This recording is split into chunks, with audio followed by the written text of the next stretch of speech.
जय राधे जय श्रीकृष्ण। आज आमरा श्रवण करब पांडवा निर्जला एकादशीर व्रत माहात्म्य कथा।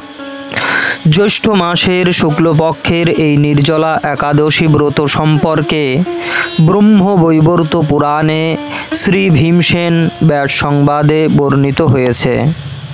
একদিন राजा युधिष्ठिर भगवान श्रीकृष्णर काछे এই पांडवा निर्जला एकादशीर व्रत माहात्म्य कथा श्रवण करते इच्छा प्रकाश करें। तखन भगवान श्रीकृष्ण बोलें, এই एकादशीर व्रत माहात्म्य कथा महर्षि व्यासदेव विशेषभावे बर्णना करेছেন, কেননা তিনি सर्वशास्त्रेर अर्थ और तत्व पूर्णरूपे जानें।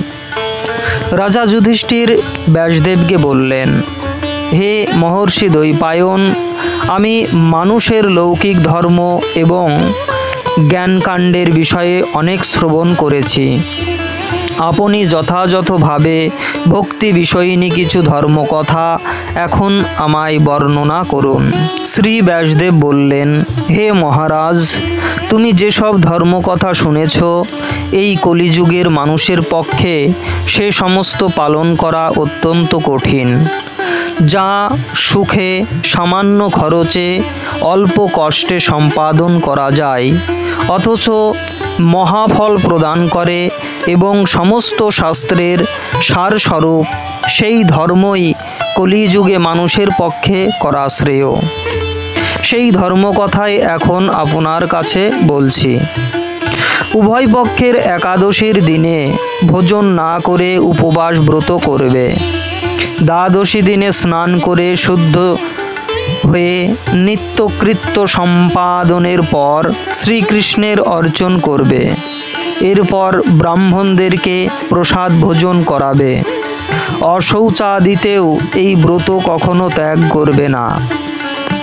যে সকল ব্যক্তি স্বর্গে যেতে চায় তাদের সারা জীবন এই ব্রত পালন করা উচিত।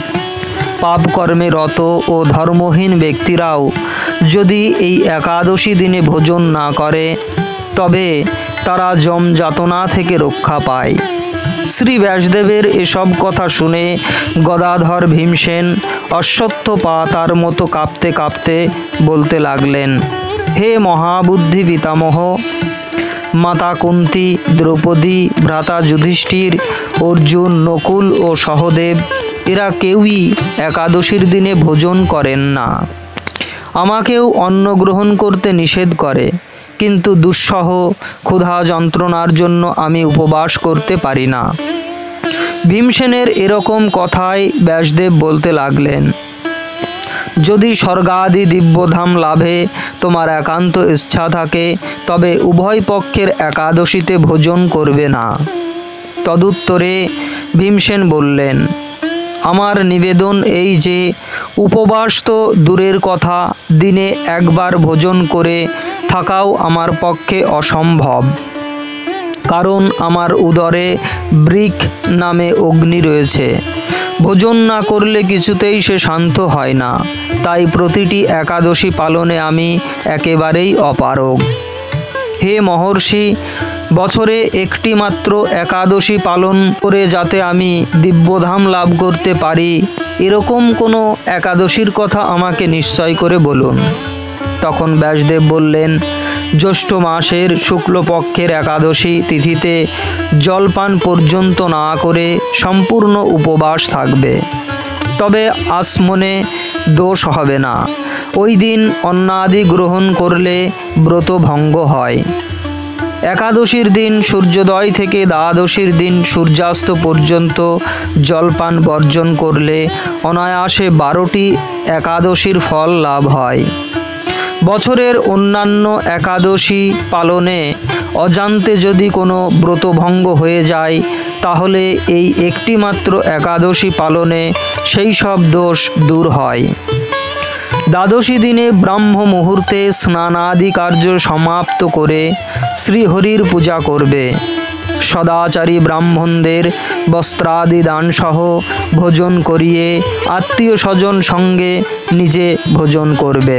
এরূপ একাদশী ব্রত পালনে যে প্রকার পুণ্য সঞ্চিত হয় এখন তা শ্রবণ করো। সারা বছরের সমস্ত একাদশীর ফলই এই একটিমাত্র ব্রত উপবাসে লাভ করা যায়। শঙ্খ চক্র গদাপদ্মধারী ভগবান শ্রীকৃষ্ণ আমাকে বলেছেন, বৈদিক ও লৌকিক সমস্ত ধর্ম পরিত্যাগ করে যারা একমাত্র আমার শরণাপন্ন হয়ে এই নির্জলা একাদশী ব্রত পালন করে তারা সর্বপাপ মুক্ত হয়। বিশেষত কলিযুগে ধন সম্পদ দানের মাধ্যমে সদ্গতি বা স্মার্ত সংস্কারের মাধ্যমেও যথার্থ কল্যাণ লাভ হয় না। কলিযুগে দ্রব্য শুদ্ধি নেই, কলিতে শাস্ত্রোক্ত সংস্কার বিশুদ্ধ হয় না, তাই বৈদিক ধর্ম কখনো সুসম্পন্ন হতে পারে না। হে ভীমসেন, তোমাকে বহু কথা বলার আর প্রয়োজন কি? তুমি উভয় পক্ষের একাদশীতে ভোজন করবে না। যদি তাতে অসমর্থ হও তবে জ্যৈষ্ঠ মাসের শুক্লপক্ষের একাদশীতে অবশ্যই নির্জলা উপবাস করবে। এই একাদশী ব্রত ধনধান্য ও পুণ্যদায়িনী। যমদূতগণ এই ব্রত পালনকারীকে মৃত্যুর পরও স্পর্শ করতে পারে না। পক্ষান্তরে বিষ্ণুদূতগণ তাকে বিষ্ণুলোকে নিয়ে যান। শ্রী ভীমসেন ওই দিন থেকে নির্জলা একাদশী পালন করতে থাকায় এই একাদশী পাণ্ডবা নির্জলা বা ভীমসেনী একাদশী নামে প্রসিদ্ধ হয়েছে। এই নির্জলা একাদশীতে পবিত্র তীর্থের স্নান, দান, জপ, কীর্তন ইত্যাদি যা কিছু মানুষ করে তা অক্ষয় হয়ে যায়। যে ব্যক্তি ভক্তি সহকারে এই একাদশীর মাহাত্ম্য পাঠ বা শ্রবণ করেন তিনি বৈকুণ্ঠ ধাম প্রাপ্ত হন। জয় রাধে, জয় শ্রীকৃষ্ণ।